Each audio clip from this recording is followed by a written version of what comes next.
सभी स्टूडेंट को नमस्कार, आदाब, सत श्री अकाल, जय माता दी, जय श्री राधे, जय श्री कृष्ण। सभी को फिर से एक बार सभी का स्वागत करता हूं आपके इस प्यारे से प्लेटफॉर्म डियर लर्नर्स पर।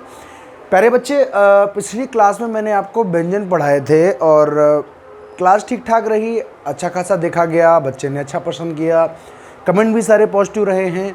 तो हम चाह रहे हैं कि क्यों ना हम अगली क्लास लेकर आए। ये देखो, मोस्ट इम्पॉर्टेंट पार्ट होता है संस्कृत में उच्चारण स्थान के आधार पर व्यंजनों के भेद, जैसा कि आप ऊपर लिखा हुआ देख रहे हैं। और ये टॉपिक क्या है? संस्कृत है, हिंदी नहीं है। तो आज हम चाह रहे हैं कि बहुत ही अच्छी तरीके आप सुसंगठित तरीके से बैठें, क्योंकि आज का जो टॉपिक है, आज का जो चीज़ है, वो संस्कृत भाषा में बहुत ही ज़्यादा इंपॉर्टेंट होता है प्यारे बच्चे।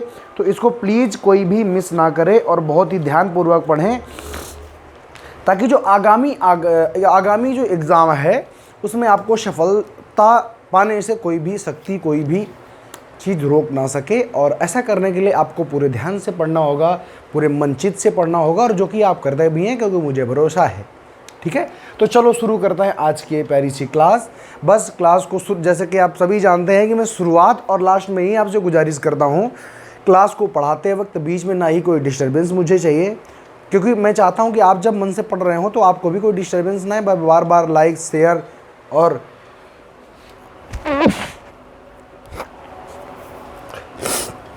जबकि मैं आपको बता दूं कि मेरी जो तबीयत है वो थोड़ा सा जुखाम के चक्कर चलते थोड़ी कम सही है, लेकिन फिर भी आप लोगों को इतना प्यार है कि वो जुखाम हो चाहे कुछ भी हो, ये जो वीडियोस है अनिवार्य रूप से रुकने नहीं चाहिए, ऐसा मेरा प्रयास रहता है। तो प्यारे बच्चे, तो शुरुआत में ही गुजारिश कर देते हैं कि भैया अगर आपको सही लगे, अगर आपको अच्छा लगे तो आप लाइक करिए। अगर आपको सही लगे कि सर को ठीक है, सपोर्ट करना चाहिए, तो एक बार शेयर ज़रूर करिए। और अदरवाइज़ आप केवल पढ़ लीजिए, बस इतनी ही हम आपसे आशा करते हैं। अगर इतना भी आप काम करेंगे तो हमारा उद्देश्य पूरा हो जाएगा। तो इसी के साथ में इसी आशा और एक भरोसा है हमको आपके ऊपर और आपको हमारे ऊपर। शुरू करते हैं आज की ये प्यारी सी क्लास। देखिए प्यारे बच्चे, तो हालांकि गणेश चतुर्थी के चलते डिस्टरबेंस तो चलता ही रहता है, तो उसके लिए थोड़ा सा मैनेज कर लीजिएगा, साउंड, दुनियादारी, ये सब होता ही रहेगा।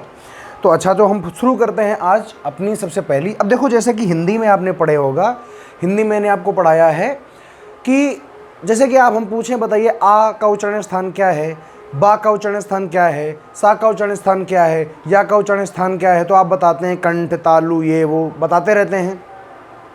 ऐसे यहाँ पर आज हम संस्कृत में पढ़ते हैं, तो संस्कृत में पाणिनि जी ने एक सूत्र दिए हैं, छोटे छोटे कुछ सूत्र दे करके गए हैं और बता करके गए हैं कि अगर आपने सूत्रों को याद कर लिया तो आपको किसी भी उच्चारण स्थान को याद करने की ज़रूरत नहीं है। तो सबसे पहला सूत्र हम लिख रहे हैं और आप बहुत ध्यान देंगे। देखो, पहला सूत्र पाणिनि ने क्या दिया। अच्छा देखो, सबसे पहली बात तो ये समझ लो कि उच्चारण स्थान कितने होते हैं, तो 5। देखो, ये है आपका मुख गुहा, ये है आपका मुख गुहा, ठीक है। अब मुझे बताइए, आवाज़ अंदर से बाहर की ओर आती है कि बाहर से अंदर की ओर जाती है? तो आप कहेंगे सर जी, क्योंकि फेफड़ों में हवा होती है और उसी से हम जोर लगा के बोलते हैं, तो आप कहेंगे अंदर से बाहर आती है। तो जैसे ही अंदर से बाहर हवा आती है प्यारे बच्चों, तो सबसे पहले क्या मिलता है? हमारा कंठ। तो अगर यहाँ पर कंठ होता है, अगर हम इसको कह दें कि ये प्रथम उच्चारण स्थान है कंठ, भाई सबसे पहली बार जब हवा अंदर से चलेगी तो सबसे पहले कंठ में ही आएगी। आप कहेंगे बिल्कुल ठीक है। कंठ के बाद में हमारे पास में विस्तृत तौर पर एक होता है तालु। तो अगर हम कहें कि आवाज़ कंठ के बाद में सीधा किसके पास आती है? तालु के पास आती है।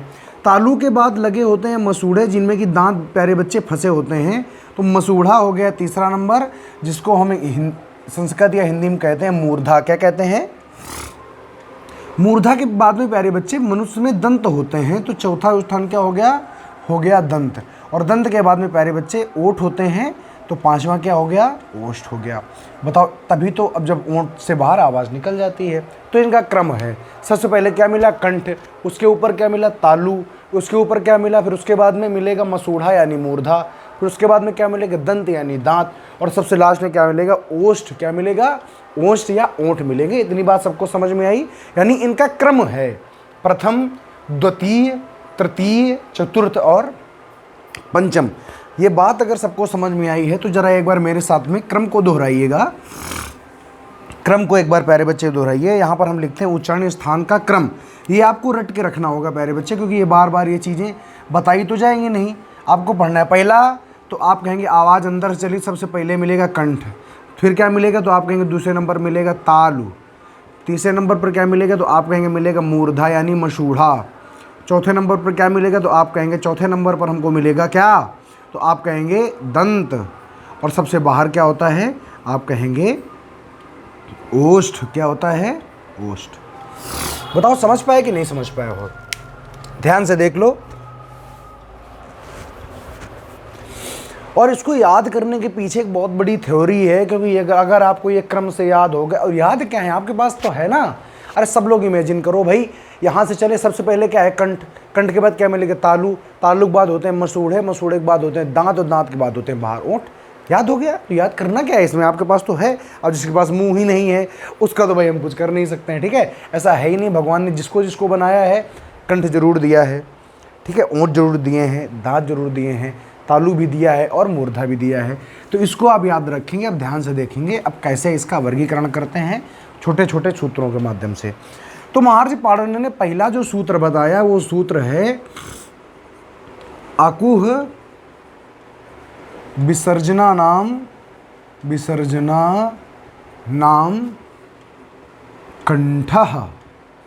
देखो क्या कह के गए हैं पाणिनि जी, जो हैं पहला सूत्र देकर गए हैं अकुह विसर्जना नाम कंठा। अकुह माने आ, कु माने याद करिए का वर्ग को कु कहते हैं, हा, और विसर्जना नाम माने विसर्ग। तो देखो इसमें कौन कौन आएंगे, आ लिखा हुआ है तो आ के चक्कर में आ और बड़ा आ दोनों आ जाएंगे यहाँ पर। आप कहेंगे बिल्कुल ठीक बात है। कु, कु का मतलब प्यारे बच्चे का वर्ग, का वर्ग में क्या आएगा क, ख, ग, घ और अंगा, ठीक है। और फिर हा, आकू ह, तो हा में क्या आएगा हा, और फिर विसर्जना नाम माने विसर्ग। क्या विसर्ग। बताओ यहाँ तक सबसे पहले तो बताओ दिख रहा है कि नहीं दिख रहा है, कोई समस्या तो नहीं है जी, नहीं, बिल्कुल साफ सुथरा दिख रहा है, कोई दिक्कत वाली बात यहाँ तक नहीं है। अरे समझ गए ना। देखो यहाँ से देखो आकुह विसर्जना नाम कंठा। आकुह आ माने आ और बड़ा आ शामिल होता है, कु माने का वर्ग वाले सारे वर्ण शामिल होते हैं, हा मीन्स हा शामिल होता है, और विसर्जना नाम माने विसर्ग शामिल होती है। बाकी ये षष्ठी बनाने के लिए लगा, और कंठा माने कंठ। तो इतने ये जो शब्द हैं ये कहाँ से बोले जाते हैं, कंठ से बोले जाते हैं। तो ये कहलाएंगे क्या, तो ये कहलाएंगे कंठ्य। कौन से वर्ण कहलाएंगे, कंठ्य वर्ण कहलाएंगे। तो अगर आपसे पूछा बताओ आ का उच्चारण स्थान कंठ, का उच्चारण स्थान तो कंठ, हा का तो कंठ, विसर्ग का तो कंठ। यानी ये सारे के सारे जो भी हैं कहाँ से बोले जाएंगे, तो आप कहेंगे ये कंठ से बोले जाते हैं, ये कंठ से उच्चारित होते हैं, तो इनका उच्चारण स्थान कंठ हो जाएगा। याद क्या करना है, आकुह विसर्जना नाम कंठा। आ माने आ और आ, कु माने का वर्ग के समस्त वर्ण, हा माने हा और विसर्जना नाम माने विसर्ग आएगी। तो ये सब क्या कहलाएंगे, तो ये सब कहलाएंगे हमारे कंठ वर्ण। ठीक। अब देखो दूसरे नंबर पर आ जाओ, तो बहुत ही ध्यानपूर्वक समझेंगे तो आपको बहुत अच्छा समझ में आएगा। इसी सूत्र में ही सब कुछ है, बाहर आपको कुछ सोचना ही नहीं है। देखो दूसरा है इचू, क्या है इचू यसा नाम, इचू यसा नाम मोतालुहु। इचू यसा नाम तालुहु। अब देखो इसमें क्या है, हर सूत्र की परिभाषा में उसके समस्त वर्णों का वर्णन इसी सूत्र में ही किया गया है। देखो लिखा है ई, चू, चू माने चा वर्ग, ई माने ई और बड़ी ई, या माने या और सा माने सा, और नाम वो सतमी बनाने के लिए लगा है तालुहु। अब देखो यहाँ पर क्या कहा गया, ये देखो लिखा है ई माने ई और बड़ी ई और बड़ी ई।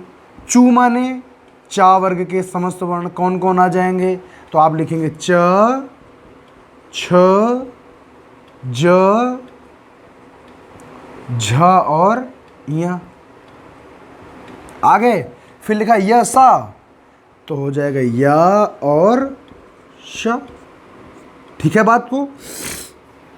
सूत्र का कहना था इचू यसा नाम तालुहु, माने ई और बड़ी ई, चू माने चा वर्ग के समस्त वर्ण, या से हो गया या और सा से हो गया सा, और ये सब क्या हैं? तालु। जो तालु होते हैं उनको कहते क्या है? तो आप कहेंगे उनको कहते हैं तालव्याह। क्या कहते हैं? तो आप कहेंगे उनको कहा जाता है तालव्याह, तालव्य वर्ण कहा जाता है। बताओ समझ में आया कि नहीं आया? सब कुछ दिखाई दे रहा है यहाँ तक? देखो जो तालव्य है ना, ये कम कम दिखाई दे रहा है, इसको मैं थोड़ा सा और इधर लिख देता हूँ। उनको कहते हैं प्यारे बच्चे तालव्याह। ठीक है, अब देखो आगे आ जाओ। दो सूत्र समझ में आ गए? देखते जाना। आप बताओ, अगर पूछे बताओ तालु में कौन कौन आते हैं? ई और ई का चरण स्थान तालु, चा वर्ग का तालु, या का तालु, सा का भी तालु, और यही हिंदी में भी होता है। ठीक है बात? देखो आगे अगर बात करें हम तीसरे की तो इचू हो गया। अब देखो ऊ तो होगा नहीं, तो अगला है ऋतु रसाणाम। क्या है? अगला है प्यारे बट्टे ऋतु रसाणाम। ऋतु रसाणाम मूर्धः। ऋतु रसाणाम मूर्धः। अब देखो इसमें समझो, री माने री और बड़ी री, टू माने टा वर्ग, रा माने रा और सा माने सा। ये वाला कौन सा सा? खटकोड़ वाला सा। रा, टू माने टा वर्ग और री माने री। तो यहाँ पर क्या क्या बनेगा? तो बनेगा री और बड़ी री, री और बड़ी री। उसके बाद में क्या आ जाएगा? टा वर्ग। टा वर्ग के अंतर्गत क्या आएगा? ट, ठ, ड, ढ और ण आ गया। तो री हो गया, टू हो गया, फिर रा और सा, रसाणाम। तो लिख दो रा और शा। समझ रहे हो कि नहीं? और इन सब को हाफ करना है, या हो चाहे सा हो, सब में आपको हलंत जरूर लगानी है। ठीक है? ऋतु रसाणाम मूर्धा। तो ये सब क्या कहलाएंगे? मूर्धा। तो मूर्धा वालों को कहते क्या हैं? तो आप कहेंगे इनको कहा जाता है मूर्धन्य। क्या कहते हैं? मूर्धन्याः। क्या कहते हैं? मूर्धन सॉरी, इनको हम कहते हैं प्यारे बच्चे मूर्धन्याः। क्या कहते हैं? आ गया जो समझ में आया ना? री माने री और बड़ी री, टू माने टा वर्ग, रा माने रा और सा माने खटकोड़ वाला सा। ये सब किस में आएंगे? तो आप कहेंगे ये सब किसी और में नहीं बल्कि हमारे किस में आएंगे? तो आप कहेंगे ये सब मूर्धा में आते हैं। चौथा नंबर सुनो, चौथा नंबर सुनो। चौथा नंबर कहता है भैया कि चौथा नंबर कहता है लिटू लशा नाम। क्या कहता है? ली, तू और लसा नाम। लिटू लसा नाम दंताह। ध्यान से देखो, देखो यहां पर ली, तू माने ता वर्ग, ला माने ला और ये वाला सरौता वाला सा या सपेरा वाला सा, ये सब कहाँ आएंगे? दंत्याह। तो लिखेंगे हम भैया विस्तृत रूप से। क्या लिखेंगे? तो हम लिखेंगे कि री। अब याद रखो, मैंने आपको पढ़ाते वक्त बताया था कि री का दीर्घ नहीं होता है बल्कि ह्रस्व और प्लुत ही होता है। बताया था ना पहले पढ़ाते वक्त। यानी यहाँ पर, तो यहाँ पर जैसे हमने लिख दिया ई बड़ी ई, ऋषि बड़ी री, लेकिन री बड़ी ली नहीं लिखेंगे। ली हो गया। और तू माने आप कहेंगे ता वर्ग, और ता वर्ग में कौन कौन आएगा? ता, था, दा, धा और ना। फिर ला और सा, लसा नाम है तो आ जाएगा ला और शा। ठीक है भाई? तो इनको क्या कहेंगे? तो इनको कहते हैं दंत्याह। तो कैसे लिखेंगे? दंत्याह लिख देंगे, कोई दिक्कत नहीं है। ठीक है? तो क्या है? ऋतु लसा नाम दंत्याह, माने ली, ता वर्ग और हमारा ला और सा क्या है? दंत्याह हैं। आखिरी क्या है? आखिरी कह रहा हूं, अगला। अगला क्या है? अगला है उपूह। उपदमानी होता, उपध, उपूह, ध मानिया नाम। उपध मानीय, मानिया नाम। उपदमानीय नाम ओष्ठः। ओष्ठः। उपध उपूह पदनीय नाम ओष्ठौ होता है। ओष्ठौ क्या लिखेंगे? होता है ओष्ठौ। क्या क्या लिखा है? ऊ लिखा हुआ है। ऊ, फिर पू माने पा वर्ग, फिर उपधमानीय लिखा हुआ है। क्या लिखा है? उपधमानीय। देखो हम लिखेंगे ऊ और ऊ, मतलब ऊ और बड़ा ऊ।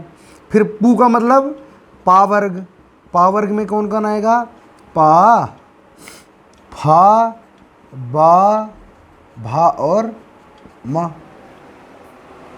और उपधमानी, उपधमानी देखो मैंने आपको बताया है, एक बार फिर भी सुन लो।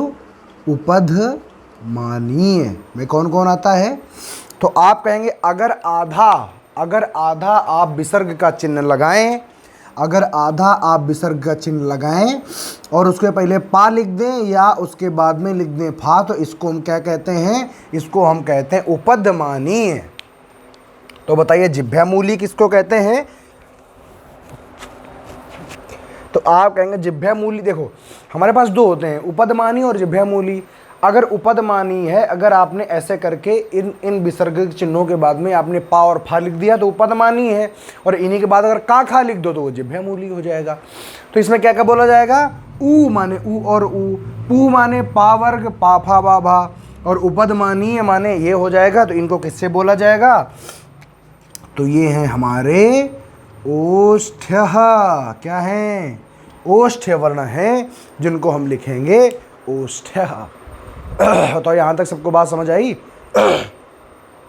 तो आप कहेंगे जी हाँ, यहाँ तक बात समझ में आ गई है।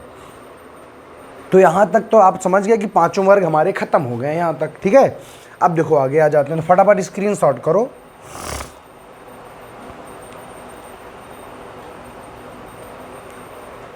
देखो आगे, मेरे बच्चे याद रखो कि संस्कृत को पढ़ने का सबसे बढ़िया तरीका ये है कि धीरे धीरे आप सूत्रों पर धीरे धीरे कमांड लाएं। रोज नहीं कि एक दिन में सब याद कर ले, नहीं। और अगर इन सूत्रों पर आप धीरे धीरे कमांड लाएंगे तो आप, और देखिए सूत्र क्या है कि सूत्र भी हमें याद रहता है। हमें याद है छोटा और बड़ा आहा कहाँ आते हैं, तो खुद याद हो जाएगा। अकुह विसर्जनानाम, ये वो। ठीक है, आगे देखो 6वें नंबर में कहता है यम गणना नाम, यम अंगणना नाम, यम अंगणना नाम, गणना नाम नासिकाः। अब ये देखो क्या लिखा हुआ है? कुछ नहीं लिखा हुआ है, ये पंचमाक्षर लिखे हुए हैं। पंचमाक्षर कौन कौन से? ई, मा, अंगा, अणा, ना। ई और मा और अंगा और अणा और ना, ये क्या है? नासिका है। तो लिख दो आगे इधर, ई, मा, अंगा, अड़ा और ना कहाँ से बोले जाते हैं? तो ये कैसे वर्ण हैं? तो ये हैं हमारे नासिक के वर्ण। क्या है? नासिक्याः है। ठीक है, और अगली अगर हम बात करें 7वें नंबर पे, ये तो हो गए हमारे भैया नासिक के वर्ण हो गए। ठीक, और नासिक के बाद में अगर हम आगे चलेंगे तो आगे 7वें नंबर पर और 8वें नंबर पर ध्यान से देखना, एक टाइप के हैं। अगर कहा जाए ए दैतो, और यहाँ पर कहा जाएगा ओ दौतो,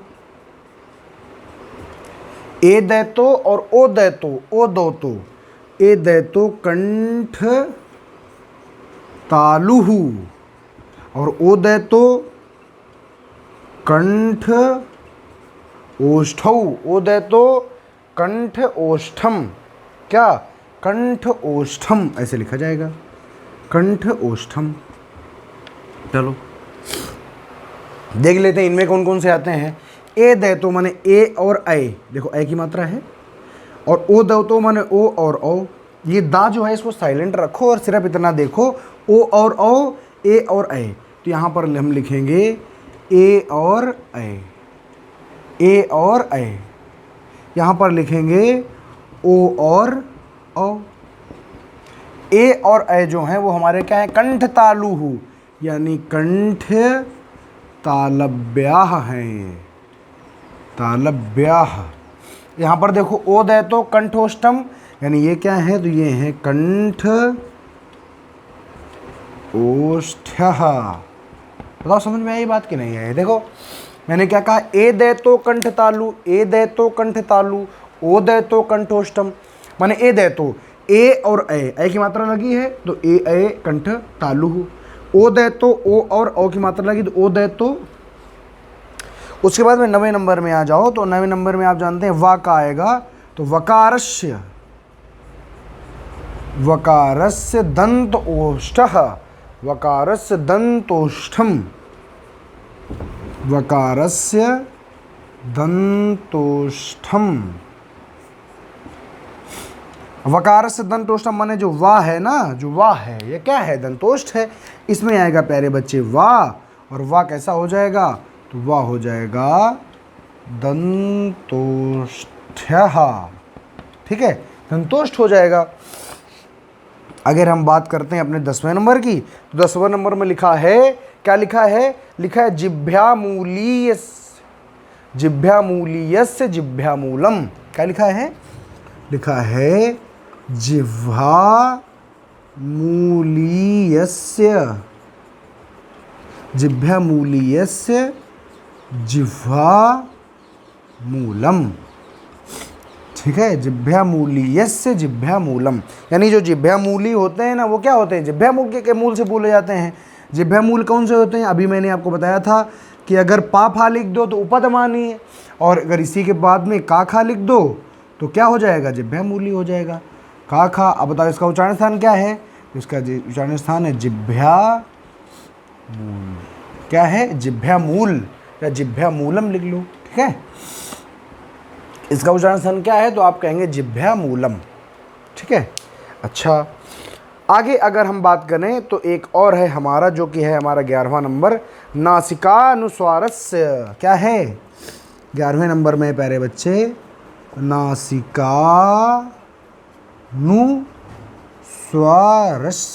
माने जो नासिका होता है ना, जो अंक बिंदी होती है वो क्या होती है, अनुस्वार होती है।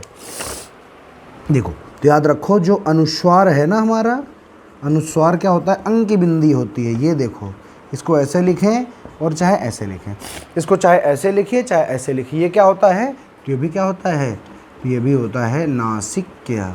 क्या होता है, नासिक्य। इस प्रकार से 11 प्रकार से आपको याद करना होता है। क्या याद करना होता है तो आप कहेंगे याद हमको करना होता है कि प्रयत्न स्थान के आधार पर व्यंजन के भेद कितने होते हैं, तो 11 प्रकार से होते हैं। कौन कौन से, ये आपके सामने लिखा हुआ है। शुरू में मैंने बताया, सबसे पहला है अकुह विसर्जना नाम कंठा, सबसे पहला है अकुह विसर्जना नाम कंठा। दूसरा क्या है, इचु, इचु यसानाम तालुह। फिर है ऋतु रसाणाम मूर्धा। फिर है लिटू लशानाम यावा रा ला लितु लसानाम दंताह। फिर है यम गणनानाम, सॉरी उपूह पधनियानाम, उपूह पधनियानाम ओष्ठौ। फिर अगला है यम गणनानाम नासिकाह। ये देखो, यम गणनानाम नासिकाह। ए दैतो कंठतालु, ओ दौतो कंठोष्ठम, वकारस्य दंतोष्ठम, जिह्वामूलीयस्य जिह्वामूलम, और नासिकानुस्वारस्य, नासिकाह नुस्वारस्य माने अनुस्वार जो होता है वो कहाँ से बोलते हैं तो आप कहेंगे नासिका से बोलते हैं। तो बात सिर्फ प्यारे बच्चे ये समझनी है आपको कि आपको इन सूत्रों के अंतर्गत सब कुछ मिलेगा, और दूसरी बात है इनको सरल किया जा सकता है अगर आप दिमाग लगाएं। तो देखो याद रखो, ए दे तो ए और ए की मात्रा लगाओ, बस याद रखो कि तो लगता है फर्जी, कंठ तालु होता है। ओ दो तो कंठोष्ठम होता है। तो अगर आपको हिंदी आती है, अगर आप हिंदी जानते हैं कंठ तालु होता है तो समझ जाएंगे कंठ तालु में कहाँ है। ए दे तो, ओ दो तो कंठोष्ठम, वकार से यानी जो वाह है ये क्या है, दंतोष्ठम है, ये दंतोष्ठ वर्ण है। जिह्वामूलीय, जिह्वे के मूल से बोले जाते हैं, तो जिह्वामूलीय यहाँ पर ये नहीं लिखेंगे, जिह्वामूलीय जिह्वामूलयः कहाँ से बोले जाएंगे, जिह्वा के मूल से बोले जाएंगे। और नासिकानुस्वारस्य माने जो अनुस्वार है ना वो कहाँ से बोला जाएगा, नासिका से बोला जाएगा। तो इस प्रकार से खत्म होता है आपका संस्कृत उच्चारण स्थान के आधार पर।